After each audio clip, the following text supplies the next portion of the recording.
میرا اور ملک انعام کا نکاح اگلے ہفتے ہونے جا رہا تھا اور ہم دونوں ہی بہت خوش تھے۔ وہ شادی کے زیور لایا اور ان میں سے ایک سیٹ میرے گلے میں پہنانے کو میرے قریب آیا، اور پھر اچانک ایک جھٹکے سے شدید غصے میں مجھ سے دور ہو گیا اور ایک زوردار تھپڑ میرے گال پر رسید کر دیا۔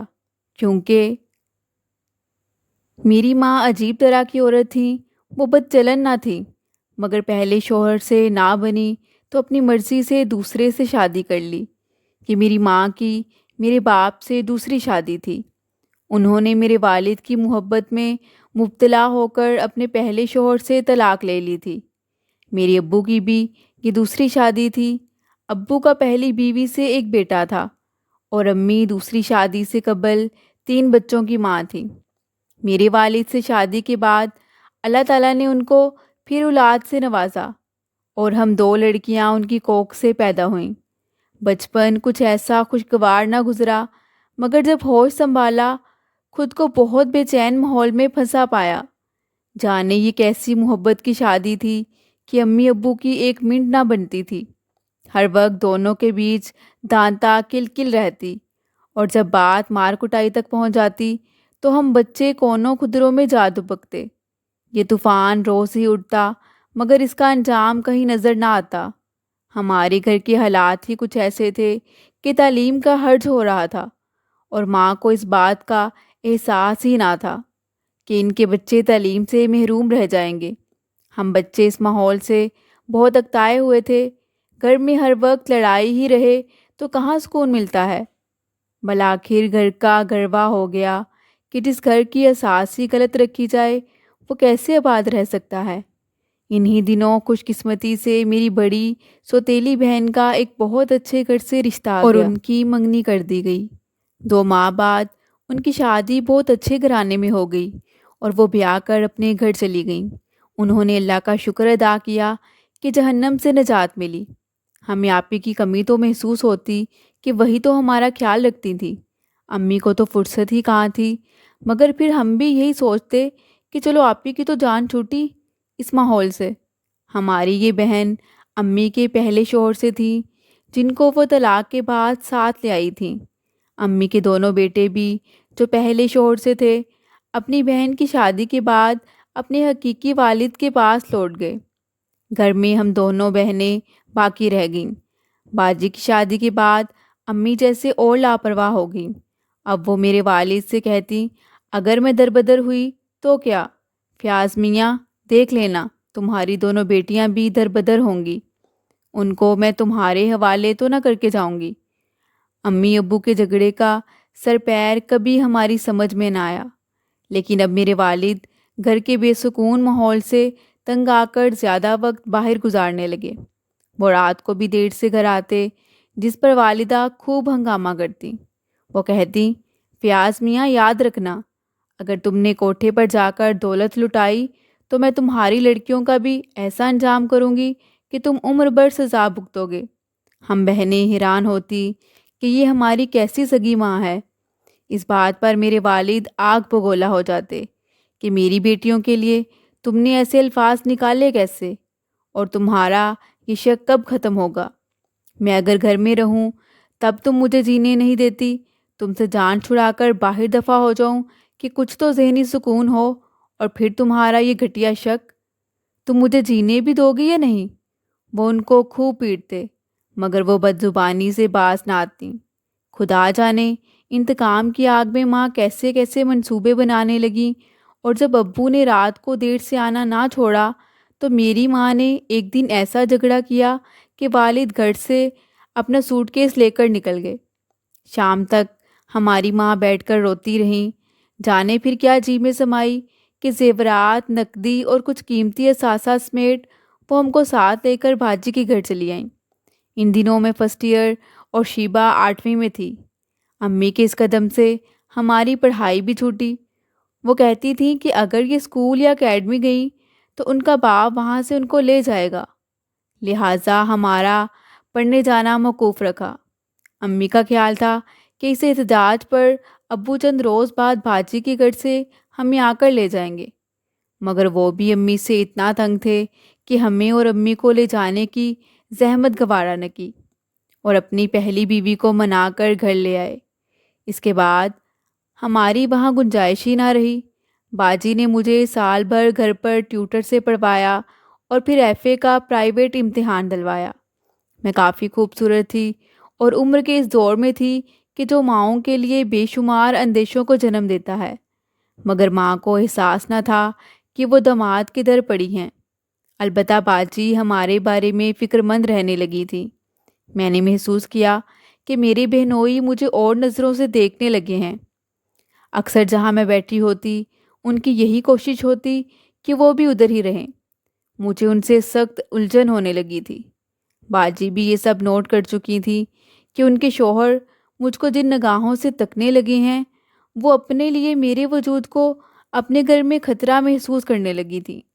باجی کا سکون جاتا رہا، وہ اب سائے کی طرح میرے ساتھ لگی رہتی۔ مجھ کو احساس ہو رہا تھا کہ میری بہن کا ذہنی سکون لٹ گیا ہے۔ میں بہن کو پریشان دیکھ کر ماں کو احساس دلاتی کہ ہم کب تک بہنوئی کے گھر رہیں گے۔ امی کچھ تو سوچو، کے گھر تمہارا اتنا لمبا قیام درست ہے، آخر کیوں بیٹی کا گھر برباد کرنا چاہتی ہو؟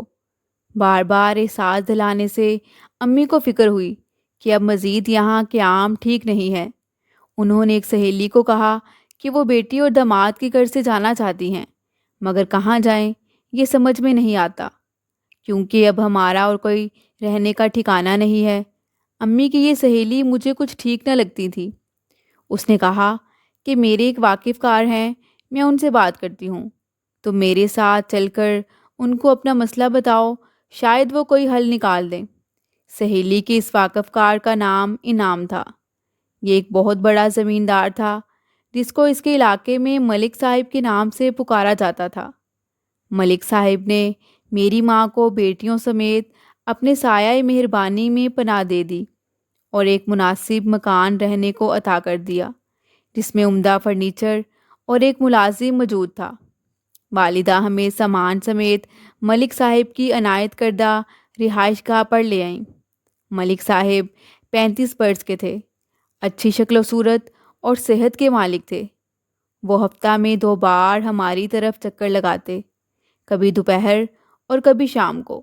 والدہ ان کی خاطر تواضع کرتی اور اکثر کھانا بناتی کہ ان کے ہاتھ کا کھانا ملک صاحب کو بہت پسند آتا تھا۔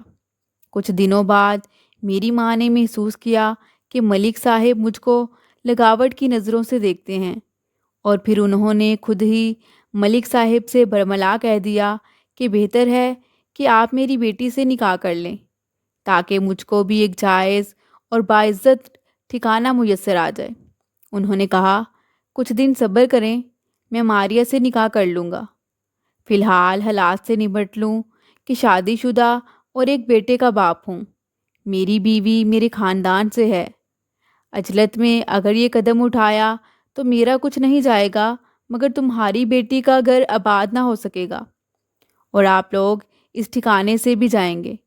کوئی چارہ نہ دیکھ کر ماں نے اس آدمی کی جھجک مٹا دی تھی۔ اب وہ انہی کے سامنے مجھے لگاوٹ کی نظروں سے دیکھتا اور میری ماں چپ رہتی اور ان کے سامنے میری اور زیادہ تعریفیں کرتی۔ مجھے ان کے لیے چائے بنانے کو کہتی۔ ملک صاحب ہمارے گھر ضرور آتے اور مجھے بغور دیکھتے ضرور، مگر زبان سے کبھی انہوں نے کوئی غلط بات نہ کہی۔ کچھ دن بعد ملک صاحب اپنی شاندار پرسنالٹی، ملازموں کے ساتھ رحم دلی اور اپنی اچھی عادات کے باعث از خود مجھے اچھے لگنے لگے۔ ان کی شخصیت میں کشش تھی کہ اب میرا جی کرتا وہ روز آیا کریں۔ وہ کبھی نہ آتے تو میں ان کا انتظار کرتی رہتی۔ ان کی جدائی مجھے شاہ گزرنے لگتی۔ ملک صاحب کو بھی جیسے میرے بغیر چین نہ تھا، مگر وہ اپنی حدود میں رہنے والے انسان تھے۔ ان کے علاقے کا ہر مرد و عورت ان سے بہت خوش تھا کہ وہ غریبوں کی دل کھول کر مدد کرتے تھے۔ انہی دنوں عید آ گئی اور ملک صاحب نے ملازمہ کے ہاتھ پیغام بھجوایا کہ آج آپ لوگوں کو ایک خوشخبری سنانے والا ہوں، لیکن پہلے آپ لوگ عید کی چیزیں لے لیں۔ وہ مجھے اور امی کو خود شاپنگ مال لے گئے، ڈھیر ساری عید کی شاپنگ کروائی۔ گھر آئے تو بہت خوش تھے، بولے کہ اب آپ لوگوں کو خوشخبری سناتا ہوں کہ اگلے ماہ میں ماریہ سے نکاح کر لوں گا۔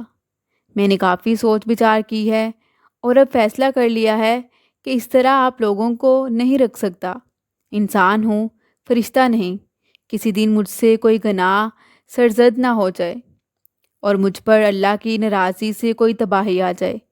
میں دل سے آپ لوگوں کو سہارا دینا چاہتا ہوں۔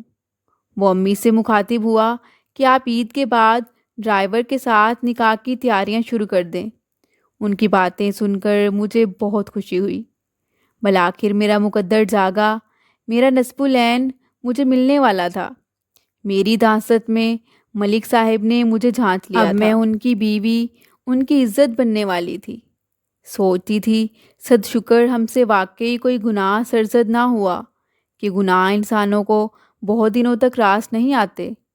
میری ماں کا صبر بھی کام آیا کہ جنہوں نے اپنی متلون طبیعت اور تیز مزاجی سے 2 بار اپنا گھر تو برباد کر لیا تھا، مگر دربدر ہو کر شاید ان کو شریفوں والی زندگی اور شرافت کی قدر سمجھ آ گئی تھی۔ سوچتی تھی کہ ملک صاحب سا مہربان انسان اگر باضمیر نہ ہوتا تو کیا ہوتا۔ آج جب کہ ہم مجبور اور بے آسرا عورتیں ان کے قبضے میں تھیں، چاہتے تو کسی قسم کا فائدہ بھی اٹھا سکتے تھے۔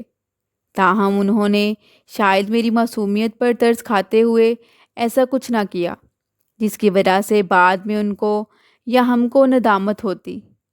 میں نئی زندگی میں آنے والی خوشیوں کے خواب سجانے میں مگن تھی، اور ماں میرے لیے روز ملک صاحب کے ڈرائیور کے ساتھ جوڑے وغیرہ خریدنے جاتی تھیں۔ اگلے ہفتے میرا نکاح تھا۔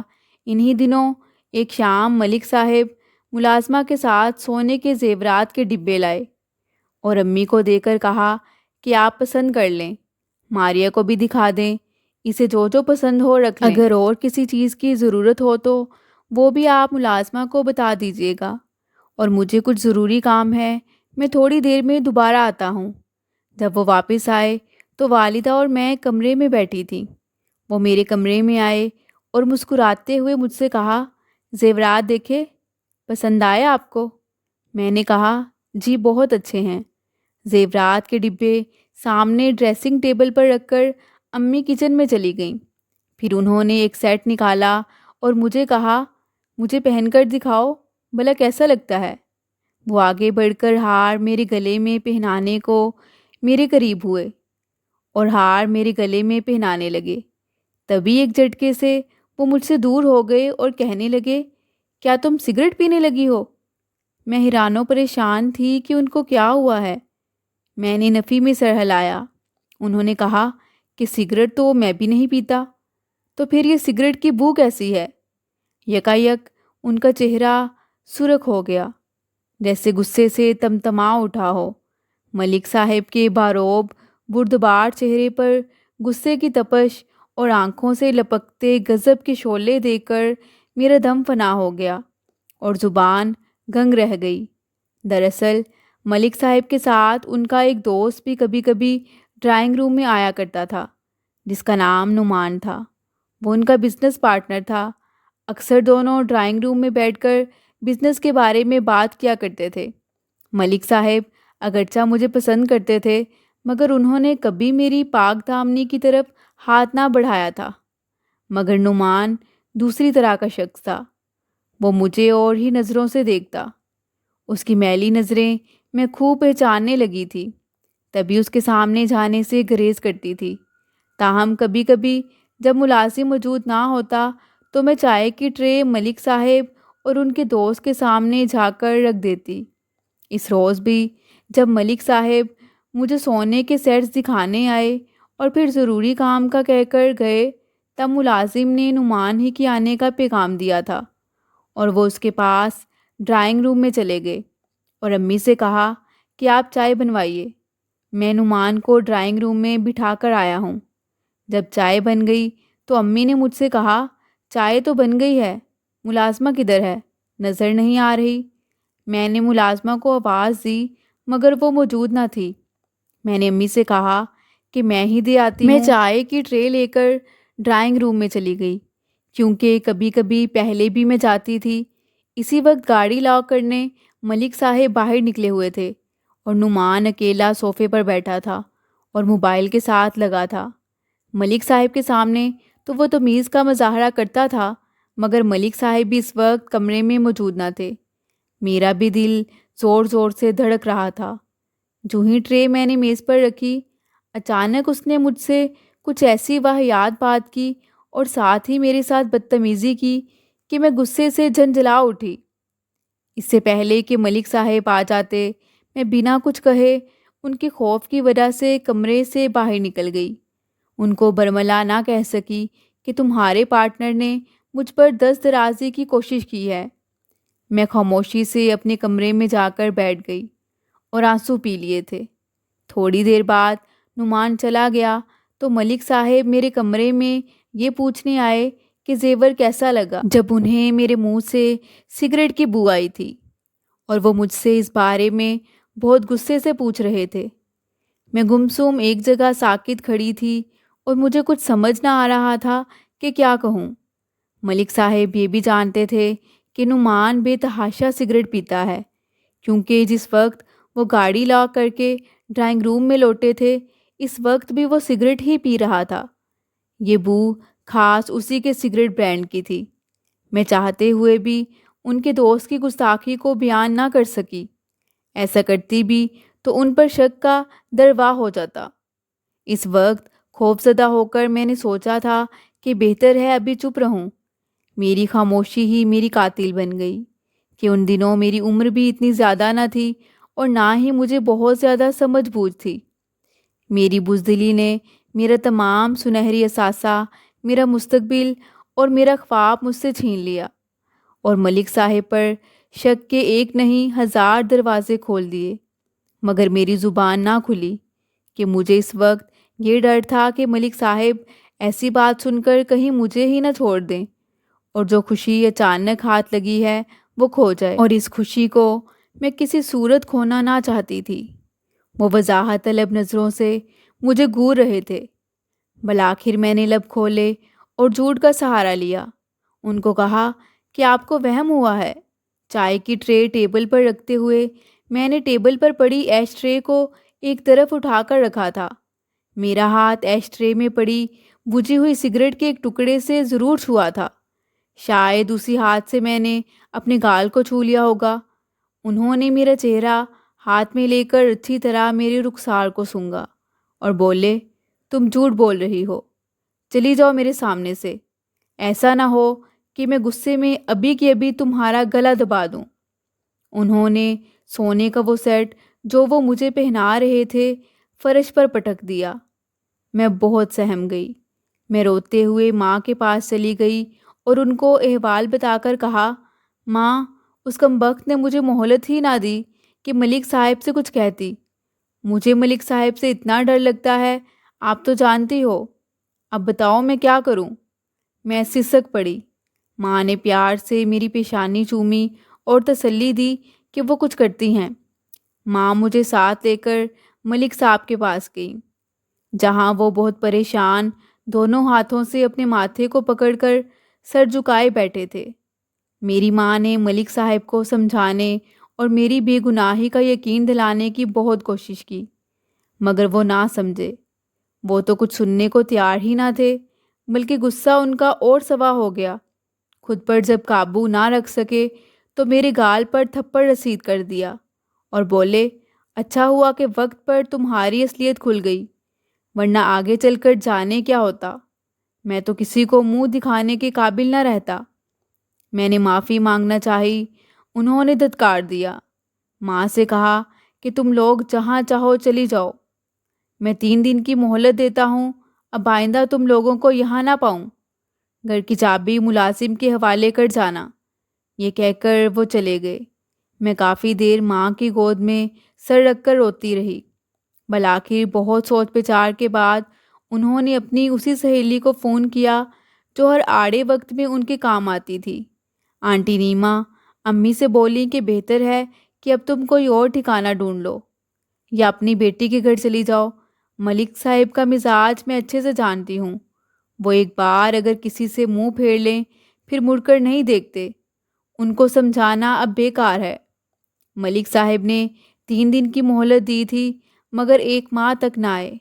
اس دوران امی نے بہت بار ان کو فون کیا کہ شاید لوٹ آئیں، مگر وہ نہ آئے، بلکہ امی کو کہا کہ میری بیوی ایک پاک دامن عورت ہے، تم لوگ تو اس کی جوتی کے برابر بھی نہیں ہو، میں تم جیسوں پر کیسے بھروسہ کر سکتا ہوں؟ باجی سے رابطہ کیا، انہوں نے کہہ دیا کہ میرے گھر مت آنا، تمہاری ایک بیٹی کو تو میں نے سنبھالا تھا، مگر اپنا ہی گھر ٹوٹنے پر آ گیا تھا، اب آپ اپنے مسئلے خود سنبھالیں۔ امی نے دوبارہ آنٹی نیما سے رابطہ کیا کہ اب تم ہی کوئی ٹھکانہ ڈھونڈو ہمارے لیے۔ آنٹی نیما نے ایک اور جگہ ہمارے رہنے کا بالآخر بندوبست کر دیا۔ یہ بھی ایک صاحب حیثیت زمیندار تھے، مگر ملک صاحب جیسے نہ تھے۔ اس شخص کے دل میں تو پہلے ہی دن سے دلدل تھی اور نیت ٹھیک نہ تھی، بلکہ مجھے دیکھتے ہی کہا کہ یہ تو ایسی کھلتی ہوئی کلی ہے کہ جس کو پہلی نظر میں ہی توڑ لینے کو جی چاہتا ہے۔ امی نے اس کے تیور دیکھتے ہوئے اسے مجھ سے شادی کرنے کی درخواست کی، لیکن اس نے منع کر دیا اور کہا کہ مجھ جیسے مرد شادی تو ایک ہی کرتے ہیں، اور اس کے لیے ہم خوبصورتی نہیں بلکہ پاک دامنی دیکھتے ہیں، مگر اپنا دل خوبصورت کلیوں سے بہلاتے ہیں۔ میری چھوٹی بہن نے امی سے بہت ضد کی کہ وہ باجی کے پاس جانا چاہتی ہے۔ امی نے اسے بہت سمجھایا، مگر اس نے امی کی ایک نہ سنی اور خود ہی باجی کو فون کر دیا۔ باجی اسے اپنے پاس لے گئیں۔ امی اس کے جانے پر کبھی اسے برا بھلا کہتی اور کبھی اس کے لیے روتی۔ اس شخص نے ٹھیک کہا تھا کہ ان کی بیویاں ٹھس عورتیں مگر پاکیزہ دلہنیں، جبکہ ہم حور شمائل مگر بے آسرا لڑکیاں واقعی ایسی لڑکیاں ہوتی ہیں کہ جن کو پھول بننے سے پہلے ہی ہر کوئی توڑ کر پھینک دینا چاہتا ہے، اور جب ماں سمجھدار نہ ہو اور بیٹی جوان سال ہو، پرائے در پر امان کا مل جانا کوئی معجزہ ہی ہوتا ہے کہ جن کے سروں پر شوہر، باپ یا بھائی کا سایہ نہیں ہوتا، ان کو مضبوط جائے پناہ نہیں ملتی۔ مزید میں لکھ نہیں سکتی کہ آگے وقت نے کیا کیا سلوک کیا۔ اس کے بعد کتنی ہی پناہیں بدلی، کتنے ہی ہمدرد صاحب حیثیت ملکوں اور رئیسوں نے آسرا بھی دیا، مگر ہر ایک نے شادی کی عرضداشت پر یہی کہا، ابھی ذرا اور آزما لوں، بعد میں نکاح بھی کر لوں گا۔ یوں انہی آزمائشوں میں زندگی کی شام ہو گئی۔ وہ دن نہ آ سکا کہ میں دلہن بنتی اور کوئی شریف زادہ مجھے بھیا کر گھر لے جاتا۔ آج سوچتی ہوں کہ میری ماں میری چھوٹی بہن کے لیے روتی تھی کہ ضد کر کے باجی کے پاس کیوں چلی گئی۔ باجی نے 18 برس کی عمر میں اس کی شادی اپنے دیور سے کرا دی تھی اور وہ اپنے گھر میں خوش تھی، ورنہ آج وہ بیچاری بھی میری طرح پناہ گاہیں ڈھونڈتی اور دلہن بننے کو ترستی رہ جاتی۔